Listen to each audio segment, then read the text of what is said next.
मोनिका और आप देख रहे हैं न्यूज़ 21। जम्मू कश्मीर के कुलगाम जिले से बड़ी खबर सामने आई है, जहां आतंकियों ने प्रवासी मजदूरों को निशाना बनाकर कायराना हमला किया। इस हमले में छत्तीसगढ़ के 2 मजदूरों की मौत हो गई। दोनों मजदूर रोजगार के लिए कश्मीर गए थे और ईंट भट्टे पर काम कर रहे थे। घटना के बाद सुरक्षा बलों ने इलाके की घेराबंदी कर फिलहाल आतंकियों की तलाशी शुरू कर दी है। इस पूरे मामले पर ज्यादा जानकारी के लिए चलिए जुड़ते हैं हमारे संवाददाता राहुल सेन के साथ और जानते हैं कि आखिर पूरा मामला है क्या। राहुल, सबसे पहले बताइए कि कुलगाम में हुआ ये आतंकी हमला कैसे हुआ और इस पूरी घटना की टाइमलाइन क्या थी, पूरा हादसा क्या था? देखिए, मैं आपको बताना चाहूंगा कि ये जो हमला हुआ है ये आतंकवादियों द्वारा किया गया है। इसमें ये जो छत्तीसगढ़ के जो 2 मजदूर थे वहां पे ईटा भट्टी में काम करते थे और इसी आतंकवादी हमलों में इनको गोलियां लगी और ये शहीद हो गए। मैं आपको ये बताना चाहूंगा कि ये 2 जो मजदूर थे दीपक रात्रे और भूपेंद्र मैना, दीपक रात्रे जो थे वो उनका गांव बुंदेली था जो कि शक्ति जिले से रहने वाले थे। मैं आपको सबसे और ये भी बताना चाहूंगा कि ये जो दोनों मजदूर थे ये कोई बड़े परिवार से नहीं थे, ये मजदूरी करने के लिए आए हुए थे। छत्तीसगढ़ के कई लोग दूसरे जगहों में जाके मजदूरी करते हैं, तो इसमें से जो दीपक रात्रे था वो एकमात्र ही सहारा था अपने परिवार का। वो 7-8 महीने पहले से अपने पत्नी के साथ वहां पे जम्मू कश्मीर में ईटे भट्टी में काम कर रहा था। और दूसरा जो मजदूर भूपेंद्र भैना था वो भी 28 वर्ष का था, छुरिया गांव का था, सारंग बिलाईगढ़ जिला पड़ता है उनका। और पारिवारिक स्थिति के बारे में अगर इसके बताएंगे तो उनकी एक पत्नी है, 4 साल का बेटा है, माता पिता है, भाई है और छोटी बहन और दादी है। भूपेंद्र करीबन 3 महीने से पहले से ही पत्नी के साथ वहां पे जम्मू कश्मीर में गया हुआ था और अपने उनकी जो 4 वर्ष की बेटी, दादी, छोटी बहन वो गाँव में थी। तो एक तरह से देखा जाए तो ये बहुत बड़ी दुखद घटना है छत्तीसगढ़ के लिए, जिसमें कि 2 मजदूर शहीद हो गए। एक तरफ तो छत्तीसगढ़ के जो माफ कीजिएगा, छत्तीसगढ़ के नहीं, जम्मू कश्मीर के मुख्यमंत्री ने ऐलान किया कि 10-10 लाख रुपए इनको मुआवजा मिलेगा। तो पर बात ये अब इसमें टिकी है कि हर बार क्यों पब्लिक इसमें शामिल हो, हर बार कोई ना कोई पब्लिक शहीद होता है। इंटेलिजेंस कहाँ थी, कहाँ थे वो लोग, ये सब बहुत बड़ा प्रश्न है। हर बार कभी भी कुछ भी अगर भारत में अगर कहीं कहीं स्ट्राइक होता है या हल्ला बोल होता है तो उसके बाद ये ऐसी आतंकवादी गतिविधियां होती है। इस बार छत्तीसगढ़ के जो लोग थे वो भी इसमें शहीद हो गए। तो ये बहुत बड़ी दुखद घटना है, ये बहुत बड़ा लॉस है कि अब आतंकवादी आके डायरेक्ट पब्लिक के ऊपर हमला कर रहे हैं। पुलवामा में भी देख लीजिए, सब जगह देख लीजिए, मतलब बहुत घिनौनी हरकत हो रही है। बिल्कुल, सुरक्षा नियमों के ऊपर ये बहुत बड़ा सवाल खड़ा करता है। जहां पर हमारे ये जो लोग रहते हैं, बाहर काम करने जाते हैं, तो यहाँ पे पुलवामा अटैक की तरह ही हुआ है देखा जाए तो उनकी सुरक्षा किसकी बदौलत, मतलब गवर्नमेंट उनकी सुरक्षा के लिए क्या एक्शन लेगी? क्योंकि अभी ये हमला हुआ है, पहले भी कई हमले ऐसे हो चुके हैं। बिल्कुल आप सही कह रहे हैं। आप थोड़ा हमारे दर्शकों को बताएं कि किस जगह पर यह हमला और वहां इनके अलावा और कितने मजदूर मौजूद थे?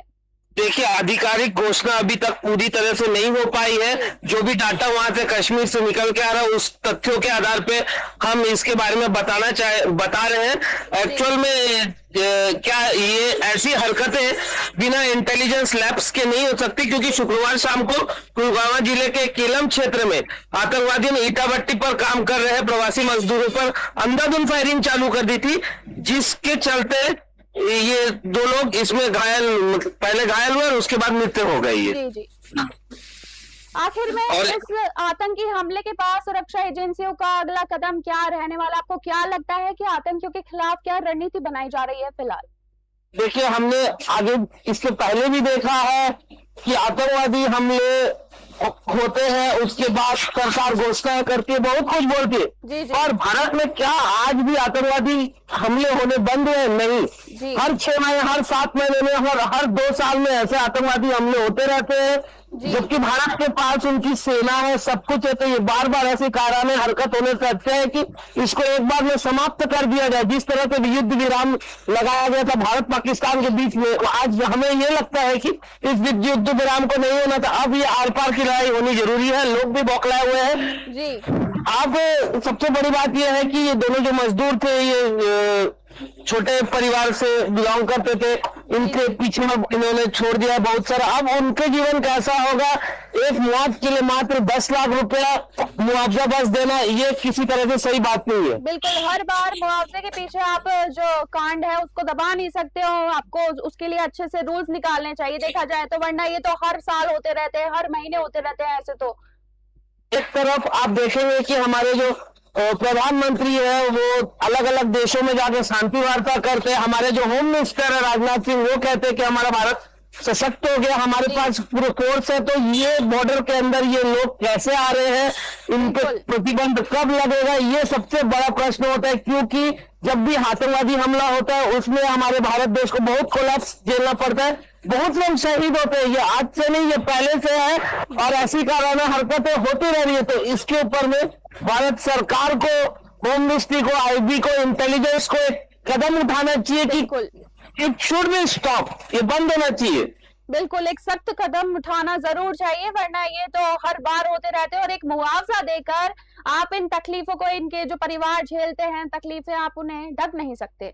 मैं हमारे न्यूज 21 के प्लेटफॉर्म से भी बोलना चाहूंगा रक्षा मंत्रालय को, पीएम मोदी सर को एवं सभी उस इंटेलिजेंस विभाग को जो कि इन गतिविधियों के ऊपर में ध्यान रखते, देख रखते हैं, वायुसेना, थल सेना, सबको, कि अब वक्त आ गया है, अब और नहीं सहना है। इनके ऊपर में कुछ ना कुछ नेक्स्ट लेवल का एक ऐसा, इनके ऊपर में इनको ऐसा एक सबक मिलना चाहिए कि पूरे देश देखते रहे कि हमारा भारत के ऊपर अगर नजर उठाएंगे तो उनकी नजरें काट दी जाएगी। बिल्कुल बिल्कुल, धन्यवाद राहुल तमाम जानकारियों के लिए। फिलहाल सुरक्षा बलों ने पूरे इलाके में तलाशी अभियान तेज कर दिया है और हमलावरों की पहचान के लिए तमाम इनपुट जुटाए जा रहे हैं। इस हमले ने एक बार फिर प्रवासी मजदूरों की सुरक्षा को लेकर कड़े सवाल खड़े कर दिए हैं। प्रशासन की ओर से पीड़ित परिवारों को सहायता का भरोसा दिया गया, जबकि सुरक्षा एजेंसियों की कोशिश है कि जल्द से जल्द हमलावरों को चिन्हित कर कार्रवाई की जाए। आज की बड़ी खबर में बस इतना ही। ऐसी ही ताजा और तरीन खबरों के लिए देखते रहिए न्यूज़ 21। धन्यवाद।